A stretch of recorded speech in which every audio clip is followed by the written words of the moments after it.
দোয়া কবুলের জন্য ওয়াসিলা, আল্লাহওয়ালাদের ওয়াসিলা দিয়ে আমরা কি করি বলেন? দোয়া করি। আল্লাহওয়ালাদের ওয়াসিলা দিয়ে আমরা দোয়া করি না যে আল্লাহ আপনি আপনার রাসূলের ওয়াসিলায় আমার এই দোয়াটাকে কবুল করেন, আল্লাহ আপনি অমুক আল্লাহর ওয়ালির ওসিলায় আমার এই দোয়াটাকে কবুল করেন।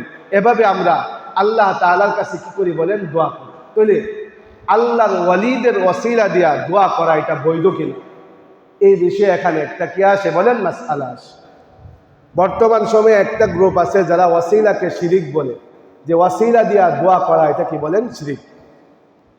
তো আহলে সুন্নাহ ওয়াল জামাতের কথা হয়েছে ওয়াসিলা, আউলিয়া কেরামের ওয়াসিলা দিয়া, আপনি মনে করেন এই দরবারেরই বড় বুজুর্গ ছিলেন আব্দুল কাহার সিদ্দিকী রহমতুল্লাহ আলাই, ওনার ওয়াসিলা দিয়ে আপনি দোয়া করলেন যে আল্লাহ ওনার ওয়াসিলায় আপনি আমাকে মাফ করে দেন, আমার এই ইবাদতটাকে কবুল করেন, এটা আপনার জন্য বৈধ কিনা? আহলে সুন্নাহ বলেন যে হ্যাঁ, এই ওয়াসিলা দিয়া দোয়া করা কি আছে বলেন? বৈধ। এই ওয়াসিলা দিয়া দোয়া করতে পারবেন, তবে হ্যাঁ এই জিনিসটা মাথায় রাখতে হবে যে ওয়াসিলা, কোন ওয়াসিলা দেওয়া শিরিক। যদি আপনি এই কথা মনে করেন যে আমার আল্লাহ তাআলার কাছে দোয়া কবুল করানোর কোনো পাওয়ার নাই, আমার কি নাই বলেন? পাওয়ার নাই। ওয়াসিলা ছাড়া আল্লাহ তাআলার কাছে দোয়া কি হবে না বলেন? কবুল হবে না। আল্লাহ তাআলা এই পাওয়ারটা, স্পেশাল পাওয়ারটা আল্লাহ তাআলা শুধু আল্লাহর ওলিদেরকে দিয়েছেন, তারাই একমাত্র এটা করতে পারে, এদের ছাড়া সম্ভব না দোয়া কবুল হওয়ার। এমন যদি মনোভাব রেখে দোয়া করেন তখন এটা হবে কি বলেন? শিরক। কিন্তু যদি আপনি মনে করেন যে না, দোয়া আল্লাহ তাআলা কবুল করবেন, কিন্তু আমি এমন নালায়েক মানুষ, আমার যে আমল আছে এই আমল থেকে কোনো একটা আমল আল্লাহ তাআলার কাছে পেশ করার মতো যোগ্য কোনো আমল আমার নাই, এখন আমি যদি এই আল্লাহওয়ালাদের ওসিলা দিয়া দোয়া করি, যেহেতু তারা আমার মহাব্বতের মানুষ, আল্লাহ তাআলাও তাদেরকে মহাব্বত করেন, তাইলে হইতে পারে আল্লাহ তাআলা তাদের ওসিলায় আমার এই ইবাদতটাকে কি করবে বলেন? কবুল করবে, আমার জন্য সদয় হবেন। তাহলে এই ওসিলা দেওয়া কি আছে বলেন? যায়। যেটা আমরা বাংলাদেশিরা অনেক সময় কি করে থাকি বলেন? করে থাকি আমরা বিভিন্ন বুজুর্গদের কাছে ওসিলা দিয়া, বুজুর্গদের ওসিলা দিয়া কি করি বলেন? দোয়া করি। তাইলে যদি ওয়াসিলা তালাশ করা একটা মাধ্যম, এটাও বুজুর্গদের মাধ্যমে আল্লাহ তাআলার কাছে কোনো কিছু কি করা বলেন? চাও। এটা যদি আপনি মনে করেন যে এদের মাধ্যমে না চাইলে কবুল হবে না এবং এদেরই সক্ষমতা আছে, এরা দোয়া করলে আল্লাহ তাআলা কবুল করতে বাধ্য, তাহলে আপনার এটা শিরিক হবে। আর যদি বলেন যে না, আসলে আমি তো সরাসরি দোয়া করলে আমি একজন গুনাহগার মানুষ, আল্লাহ তাআলার প্রিয় বান্দাদের ওসিলায় এই দোয়াটাকে তাড়াতাড়ি কবুল করবেন, এই নিয়তে ওয়াসিলা দিয়া দোয়া করলে কোনো সমস্যা নেই। বলেন ওয়াসিলার মধ্যে একটা বড় ধরনের প্ল্যাটফর্ম হয়েছে আল ফাওয়াজাহিদু ফি সাবিলিহি, যে তোমরা আল্লাহর রাস্তায় জিহাদ করো, লাআল্লাকুম তুফলিহুন, তাহলে তোমরা কি হইতে পারবা বলো? সফল কাম হইতে পারবে।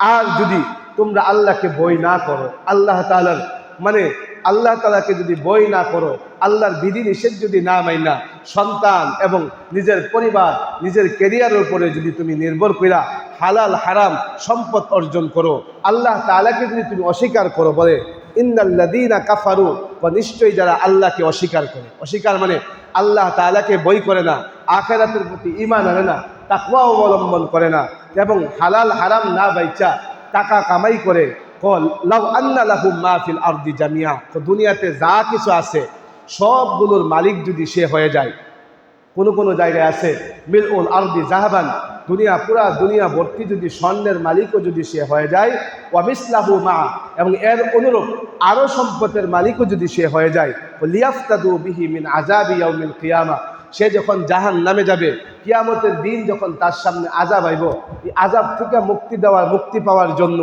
এই যাবতীয় সব সম্পত্তি যদি সে আল্লাহ তাআলার কাছে দিয়ে দেয়, মা তুকব্বিলা মিনহুম, তাদের থেকে এটা কি করা হবে না বলো? গ্রহণ করা হবে না, বরং এগুলোকে ছুঁড়ে ফেলা দেওয়া হবে।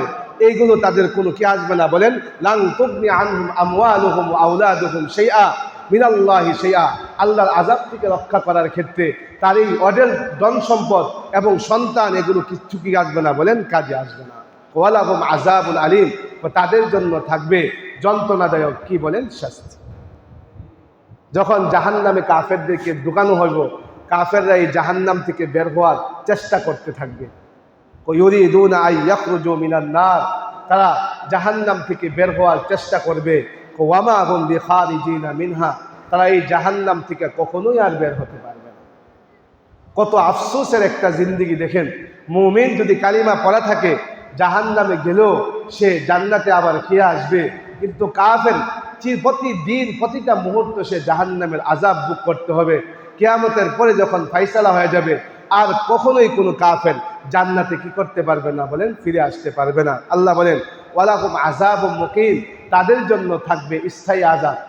জাহান্নামের আযাব এমন না যে হুজুর মায়ের খাইলাম, খাইতে খাইতে একটা সময় তো মানুষ মায়ের খাইলে আর পিঠে লাগে না, এমন না। বরং প্রতিটা মুহূর্তে আপনাকে আযাব দেওয়া হবে। পাশাপাশি যখন আপনার আযাবের কারণে আপনার শরীরের চামড়া ক্ষত বিক্ষত হয়ে যাবে, বাদদালনাহু জুলুদান গায়রাহু, আল্লাহ বলেন এই চামড়াগুলো চেঞ্জ করে আবার নতুন চামড়া কি করা হবে, অটোমেটিকলি আপনার শরীরে এসে দেবে। প্রতিটা মুহূর্ত এই আযাবের শাস্তি কাফেররা কি করবে বলেন, ভোগ।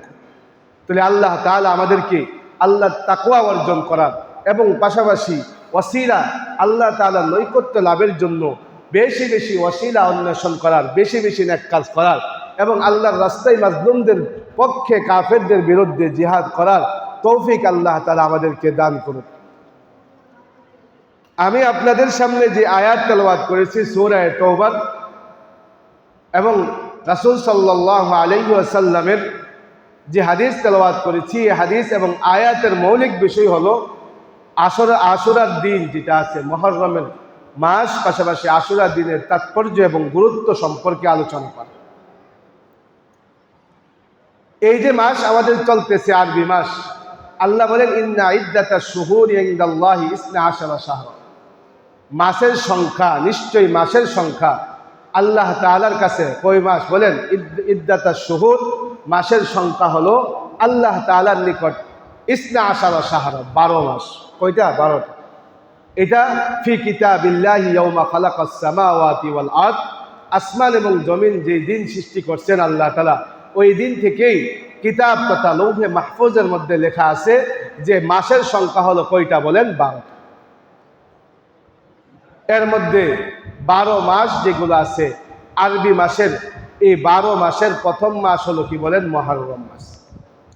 একটা মুমিনের জন্য আরবি 12 মাসের নাম এবং এগুলোর গণনা, এগুলোর ঠিক মানে কি জানি আপনার এগুলো কত তারিখ এবং কোন তারিখে কি হয়, এগুলো মনে রাখা দরকার। আজকে আমরা এখন ইংরেজি হিসাব রাখতে রাখতে আরবির হিসাব প্রায় ভুলে গেছি, অথচ আমাদের যত বিধান আছে যেগুলো দিনের সাথে সম্পৃক্ত, তারিখের সাথে সম্পৃক্ত, এই সবগুলো বিধান কিন্তু আপনার আরবি মাসের মাধ্যমেই গণনা করা হয়, ইংরেজি মাসের মাধ্যমে কি করা হয় না বলেন, গণনা করা হয় না। তো এই আরবি মাসের প্রথম মাস কি বলেন, মুহররম মাস। মুহররম শব্দের অর্থ হলো সম্মানিত মাস অথবা নিষিদ্ধ মাস।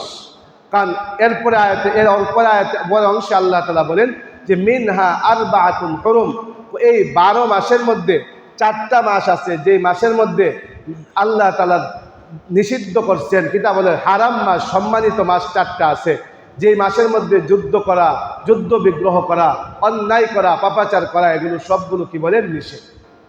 ইবনে কাসির রহমতুল্লাহি আলাইহি বলেন অন্যান্য মাসের তুলনায় এই 4 মাসের মধ্যে আপনার গুনাহ করলে গুনাহের কি করে, দ্বিগুণ গুনাহ হয়। মানে যেমনভাবে গুনাহ করলে অন্যান্য মাসে যেমন গুনাহ হয়, এর থেকে বেশি গুনাহ হয় কি বলেন এই মাসে কোনো একটা গুনাহ করে। তো এই 4 মাসের মধ্যে 1 নম্বর মাস হলো মুহররম, 2 নম্বর মাস হলো রজব, 3 নম্বর মাস হলো যুলকাদা, একটা হচ্ছে কি বলেন যুলহজ্জা। এই 4টা মাস মুসলমানদের জন্য সম্মানিত মাস। এই মাসের মধ্যে মুসলিমদের জন্য যুদ্ধ বিগ্রহ করা একেবারেই কি বলেন সম্পূর্ণ নিষেধ। ইতিহাস বিবেচনা করলে এই মুহররম মাসের একটা গুরুত্বপূর্ণ দিন আছে, যেটা আজকে মুহররম মাসের 10 তারিখ, যেটাকে ইয়াউমে আশুরা বলা হয়, 10ম মুহররম বলা হয়। এই মাসে এই 10 তারিখে আল্লাহ তাআলা অনেকগুলো উম্মতের উপরে অনেকগুলো নিয়ামত দান করছেন। ঐতিহাসিকভাবে বিবেচনা করলে দেখা যায় আল্লাহ তাআলা যখন আদম আলাইহিস সালাতু ওয়াস সালামকে সৃষ্টি করার পরে জান্নাতে বসবাস করার জন্য আল্লাহ তাআলা আদম এবং হাওয়াকে আদেশ দিছিলেন, পাশাপাশি আল্লাহ তাআলা বলছিলেন যে গন্ধম গাছ যাতে কি করে বলো না খায়, নিষেধ করছিলেন। তো শয়তানের প্ররোচনায় যখন আদম আলাইহিস সালাতু ওয়াস সালাম এবং হাওয়া আলাইহিস সালাম যখন কি করছে বলেন, এই গন্ধম ফল খেয়ে ফেলছিল, তো আল্লাহ তাআলা জান্নাত থেকে তাদেরকে যেদিন বের করে দিয়েছিলেন, এই দিনটা ছিল মুহররমের 10 তারিখ। এবং আদম আলাইহিস সালাতু ওয়াস সালাম দুনিয়াতে আসার পরে আল্লাহ এই নিজের কৃত গুনাহের জন্য যখন কান্নাকাটি শুরু করছে, কানতে কানতে কানতে কানতে এক সময় যখন আল্লাহ তাআলা তাকে কিছু কালিমা শিক্ষা দিয়েছেন, তথা রব্বানা যালামনা আনফুসানা ওয়া ইল্লাম তাগফির লানা ওয়া তারহামনা লানাকুনান্না মিনাল খাসিরিন, এই শব্দগুলোর মাধ্যমে যখন আল্লাহ তাআলার কাছে দোয়া করতেছিলেন, তখন আল্লাহ তাআলা আদম আলাইহিস সালাতু ওয়াস সালামকে দুনিয়ার বুকে ক্ষমা করে দিয়েছিলেন। এই যে ক্ষমা করছেন, এই ক্ষমা করার তারিখটা ছিল কি বলেন, মুহররমের 10 তারিখ। এছাড়া পৃথিবীর সর্বপ্রথম রাসূল কাফেরদের বিরুদ্ধে বা কাফেরদের কাছে সর্বপ্রথম আল্লাহ তাআলা রাসূল হিসাবে যাকে প্রেরণ করেছিলেন, হযরত নূহ আলাইহিস সালাতু ওয়াস সালাম। এই নূহ আলাইহিস সালাতু ওয়াস সালাম এর মহাপ্লাবন থেকে নূহ আলাইহিস সালামের নৌকাকে আল্লাহ তাআলা মুক্ত করছিলেন এই 10 তারিখ, মুহররমের 10 তারিখ। নূহ আলাইহিস সালাতু ওয়াস সালাম উম্মতের কাছে আইসা 950 বছর, 950 বছর দাওয়াত দিয়েছেন। দাওয়াত দিতে গিয়া গালি শুনছেন, দাওয়াত দিতে গিয়া তাকে কি করছে, তার উপরে জুলুম করা হয়েছে, শারীরিক নির্যাতন করা হয়েছে। নির্যাতন করতে করতে এমন হয়তো উনাকে এমনভাবে নির্যাতন করছে, কাফেরদের নির্যাতনে উনি বেহুশ হয়ে যাইতেন। হুশ হওয়ার পরে আবার দাওয়াতের কাজ শুরু করতেন। এভাবে 950 বছর পর্যন্ত নূহ আলাইহিস সালাতু ওয়াস সালাম যখন দাওয়াতের কাজ করছেন, একদিন আল্লাহ তাআলা নূহ আলাইহিস সালাতু ওয়াস সালামকে বললেন যে, নূহ, তুমি যে দাওয়াতের কাজ করতেছো, এখন থেকে যে কাফেরগুলো আছে এরা ইসলাম ধর্ম গ্রহণ করবে না, তো যারা আছে তাদেরকে নিয়ে তুমি কি করো বলো, দাওয়াতের কাজ পরিচালনা করো। ওই সময় মুসলমান হয়েছিল মাত্র 80 জনের মতো। তো নূহ আলাইহিস সালাতু ওয়াস সালাম যখন ওহীর মারিফতে জানতে পারলো যে কাফেরগুলো আর ঈমান আনবে না, তখন নূহ আলাইহিস সালাতু ওয়াস সালাম আল্লাহর কাছে বদদুয়া করলেন, রব্বি লা তাযার আলাল আরদি মিনাল কাফিরিনা দাইয়ারা, হে আল্লাহ, আপনি পৃথিবীর বুকে আর কোনো কাফেরের বাচ্চাকে আপনি রাখবেন না, কারণ ইন্নাকা ইন তাযারহুম ইউদিল্লু ইবাদাকা ওয়ালা তালিদু ইল্লা ফাজিরান আও কাফফারা, বলতেছে যে যদি আপনি তাদেরকে রাখেন পৃথিবীতে, তাইলে এরাও তো কি করবে, পৃথিবীর মধ্যে ফাসাদ সৃষ্টি করবে, পাশাপাশি এদের ঘরে যে বাচ্চাগুলো জন্ম হবে এরাও তো পৃথিবীর মধ্যে কুফরি এবং কুফরি বিস্তার করবে। এই জন্য নূহ আলাইহিস সালাম যখন দোয়া করছেন, তো আল্লাহ তাআলা নূহ আলাইহিস সালামকে কাঠ দিয়া নৌকা বানানোর কি করছে বলেন, আদেশ দিয়েছেন। উনি নৌকা বানাইছেন এবং উনার উম্মতকে নিয়ে নৌকায় আরোহণ করছেন। লাগাতার 40 দিন পর্যন্ত জমিন ফাইটা পানি বেরোইছে এবং আসমান থেকে স্বাভাবিক না অস্বাভাবিক বৃষ্টি হয়েছে। কেমন বৃষ্টি হয়েছে, এক একটা বৃষ্টির ফোঁটা ছিল পাহাড়ের মতো বিশাল বড় বড়, এরকম বৃষ্টি হয়েছে। পুরা পৃথিবী ডুবে গেছে এবং পাহাড় থেকে প্রায় 15 হাত বেশি কি হয়েছে বলেন, পানি হয়ে গেছিল পৃথিবীতে। সমস্ত কাফের মারা গেছে। মারা যাওয়ার পরে এই নূহ আলাইহিস সালামের নৌকা আল্লাহ তাআলার নামে ঘুরতেছিল এবং ইরাকের জুদি নামক এলাকার মধ্যে যখন পৃথিবীর পানি শুকায় গেছে, তো সর্বপ্রথম এই এলাকার মধ্যেই আল্লাহ তাআলা নূহ আলাইহিস সালামের নৌকাকে কি করছেন বলেন, লাগাইছেন, অবতরণ করাইছেন। আর এই দিনটাই ছিল কি বলেন, মুহররমের 10 তারিখ। পাশাপাশি হযরত মূসা আলাইহিস সালাতু ওয়াস সালামের কাহিনী আমরা শুনি। হযরত ইউনূস আলাইহিস সালাতু ওয়াস সালাম, যাকে আল্লাহ তাআলা মোসেল নামক এলাকার নুবানা নামক একটা স্থানে উনি ওনাকে প্রেরণ করছিলেন। উনিও প্রায় 30 বছর তার উম্মতের পিছনে মেহনত করছে, কিন্তু প্রায় 3 জন অথবা 4 জন মুসলমান হয়েছে, বাকিরা আর মুসলমান হয় নাই। তো পরবর্তীতে ইউনূস আলাইহিস সালাতু ওয়াস সালাম উনি তাদেরকে বললেন যে, তোমরা যদি 45 দিনের ভিতরে তোমরা যদি কিনা করো, মানে মুসলমান না হও, আল্লাহর বিধান না মানো, তাহলে তোমাদের উপরে আযাব আসবে। তখন 35 দিনের মাথায় যখন তারা তওবা করে নাই, ইউনূস আলাইহিস সালাতু ওয়াস সালাম আল্লাহর আদেশ ছাড়াই ওনার পরিবার ওনার কওম থেকে বের হয়ে গেছে। সমুদ্রে যাওয়ার পরে কম থেকে বের হয়ে যখন তিনি যাচ্ছিলেন, মধ্যে সমুদ্র পড়লো, তো সমুদ্রের মধ্যে নৌকায় উঠছেন। নৌকায় ওঠার পরে ওনাকে বিভিন্ন কারণে নৌকা থেকে ফেলে দেওয়া হয়েছে, উনি নিজেই ফেলে দেওয়া হয়েছে। উনি মাছের পেটে ছিলেন প্রায় 40 দিনের মতো। এই মাছের পেট থেকে আল্লাহ তাআলা ইউনূস আলাইহিস সালাতু ওয়াস সালামকে যেদিন মুক্ত করেছিলেন, এই দিনটা ছিল কি বলেন, মুহররমের 10 তারিখ। পাশাপাশি ওই দিন ইউনূস আলাইহিস সালাতু ওয়াস সালাম যখন ওনার সম্প্রদায় থেকে বের হয়ে গেছেন, তখন আযাব শুরু হয়ে যাইতেছিল। আসমানের মধ্যে কালো মেঘ তাদেরকে ডাইকা নিছে, তখন তারা তাদের ভুল বুঝতে পারছে, তখন তারা তাদের সন্তান সন্ততি নিয়ে মাঠের মধ্যে নাইমা আল্লাহ তাআলার কাছে তওবা করছেন, তওবা ইস্তেগফার কইরা ক্ষমা চাইছেন। ওই ক্ষমা চাওয়ার পরে আল্লাহ তাআলা যে ক্ষমা করে দিছিল, এই দিনটাও কি ছিল বলেন? মুহররমের 10 তারিখ। তো বর্তমান সময়ে মুহররমের যে 10 তারিখ যেটা আছে, ওই মুহররমের 10 তারিখে আল্লাহ তাআলা মূসা আলাইহিস সালাতু ওয়াস সালামকে ফেরাউনের কি করছে বলেন? অত্যাচার সম্প্রদায় থেকে কি করছেন বলেন? মুক্ত করছে। এই মুহররম মাসের তাৎপর্য বর্ণনা করতে গিয়া আল্লাহর হাবিব সাল্লাল্লাহু আলাইহি ওয়াসাল্লামের একটা হাদিস বর্ণনা করা হয় যে ইবনে আব্বাস রাদিয়াল্লাহু তাআলা আনহুমা, যে ইবনে আব্বাস থেকে বর্ণিত, আন্না রাসূলুল্লাহ সাল্লাল্লাহু আলাইহি ওয়াসাল্লাম লাম্মা কাদিমাল মদিনা, যখন আল্লাহ রাসূল মদিনাতে মক্কা থেকে হিজরত করে গেছেন, ফাওয়াজাদাল ইয়াহুদ সিয়ামান ইয়াউম আশুরা, দেখলো ইহুদিরা মুহররমের 10 তারিখে কি রাখে বলেন? রোজা রাখে। ইহুদিরা মুহররমের 10 তারিখে রোজা রাখে। তো আল্লাহ রাসূল জিজ্ঞাসা করলো যে ইহুদিদেরকে, মা হাদাল ইয়াউমুল্লাযী তাসুমুনাহু, যে হে ইহুদিরা, তোমরা যে এই 10 তারিখে রোজা রাখো, অনেক গুরুত্ব দিয়া রোজা রাখো, এই দিনটা কোন দিন এবং কি কারণে তোমরা রোজা রাখো? তা বলল যে ইন্নাহু ইয়াউমুন আযীমুন, যে হে মুহাম্মদ, এটা অনেক বড় মহামূল্যবান একটা দিন। নাজ্জাল্লাহু ফীহি মূসা ওয়া কওমাহু, যে আল্লাহ তাআলা এই দিনে মূসা এবং তার সম্প্রদায়কে কি করছে বলেন? রক্ষা করছে। মূসা আলাইহিস সালামকে আপনারা জানেন আল্লাহ তাআলা ফেরাউনের দাওয়াত দেওয়ার জন্য প্রেরণ করছিলেন, কিন্তু ফেরাউন মূসা আলাইহিস সালামের দাওয়াত গ্রহণ না কইরা নিজের বড় খোদা দাবি করছে, নিজের অহংকার প্রদর্শন করছে। তখন মূসা আলাইহিস সালাম 6 লক্ষ বনি ইসরায়েলদেরকে নিয়ে মিশর থেকে হিজরত করার নিয়ত করছেন। রাতের বেলা বের হইছেন, তো সামনে নীল নদী পার হবেন কিভাবে?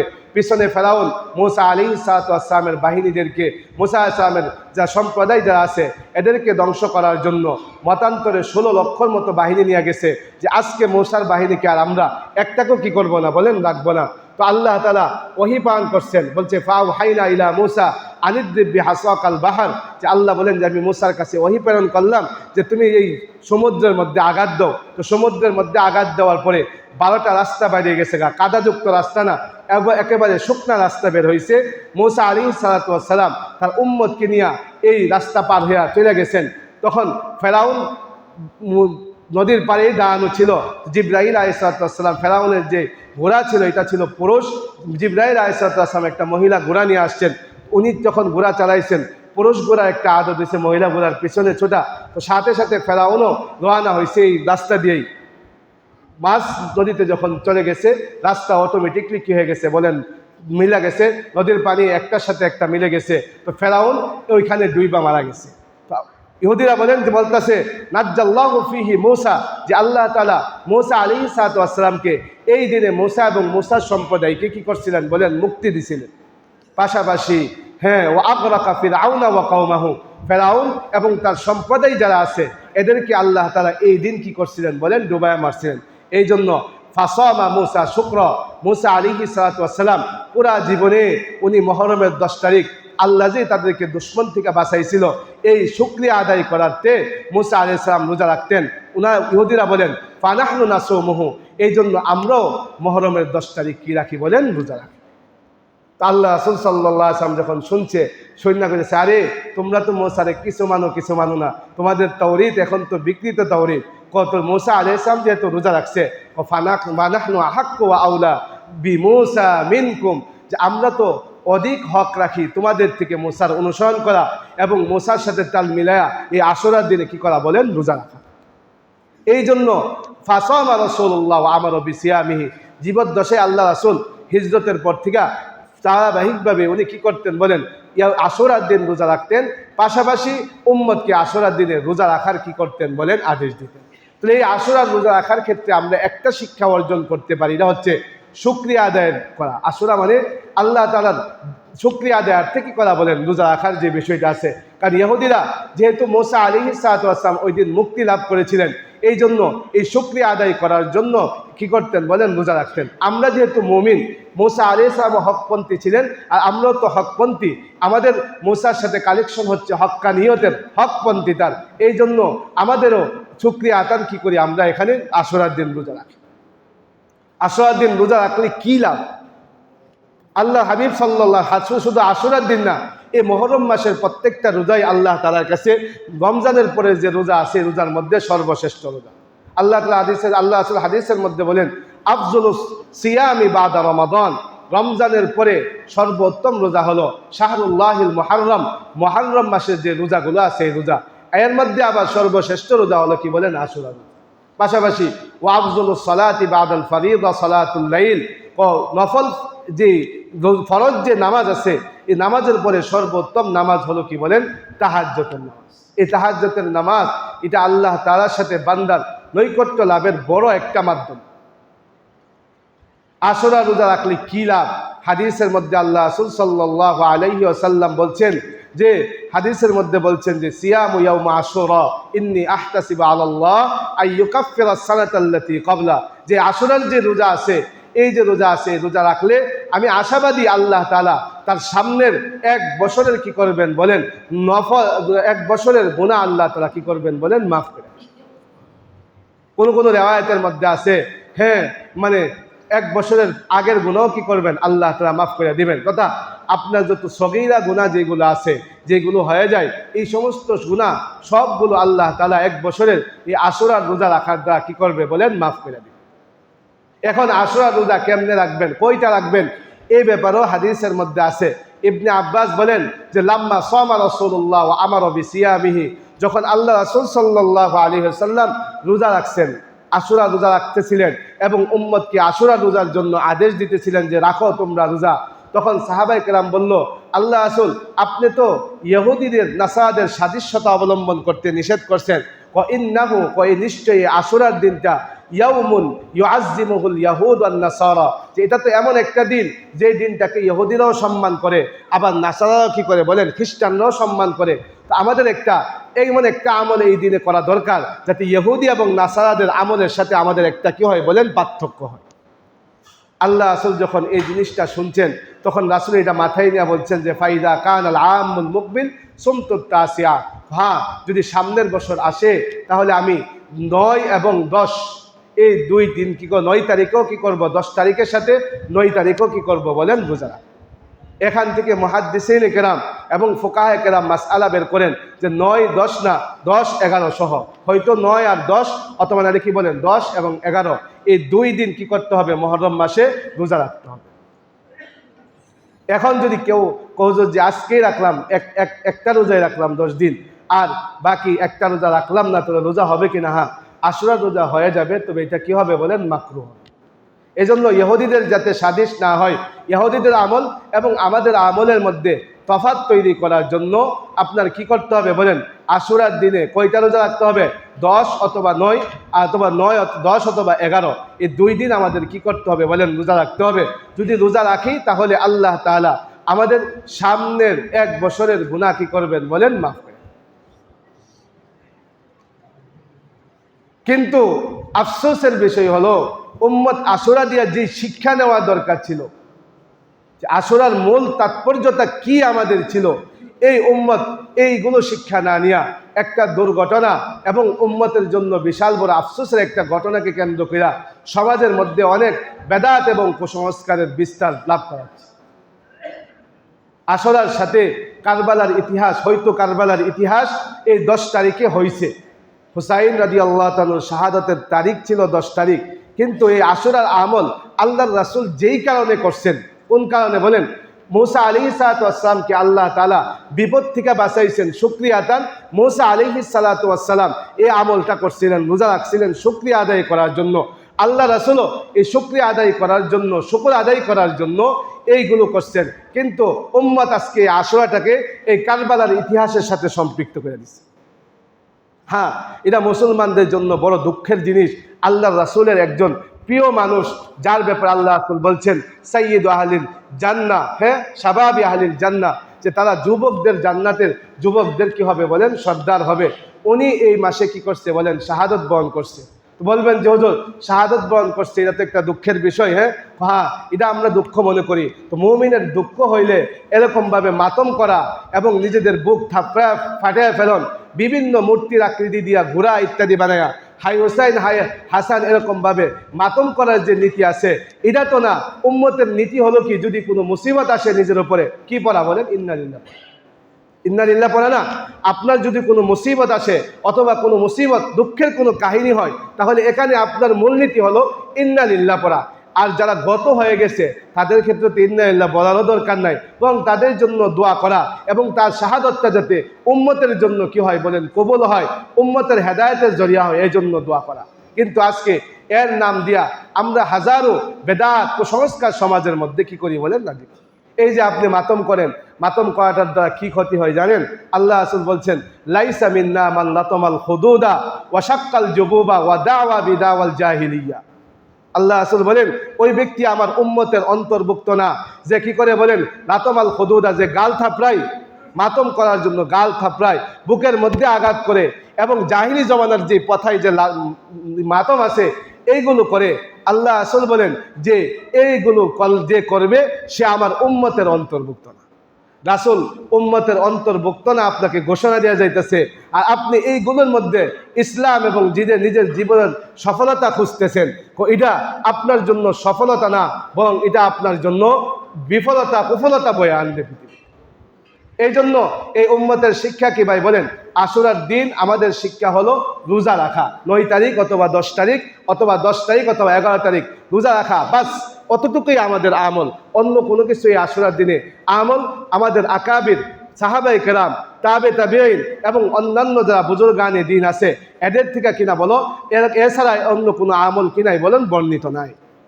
এই জন্য আল্লাহ তাআলা আমাদেরকে সঠিক বোঝ দান করুক, এবং আশুরার দিনে শুকরিয়া আদায় করার জন্য যথাযথভাবে আশুরার যে রোজা আছে, অন্যান্য শরীয়তের যে দিক নির্দেশনাগুলো আছে, এগুলোকে মেনে চলার তৌফিক আল্লাহ তাআলা আমাদেরকে দান করুক। ওয়ামা আলাইনা ইল্লাল বালাগ। যারা 4 রাকাত ক্বাবলাল জুমা পড়েন নাই পড়ে।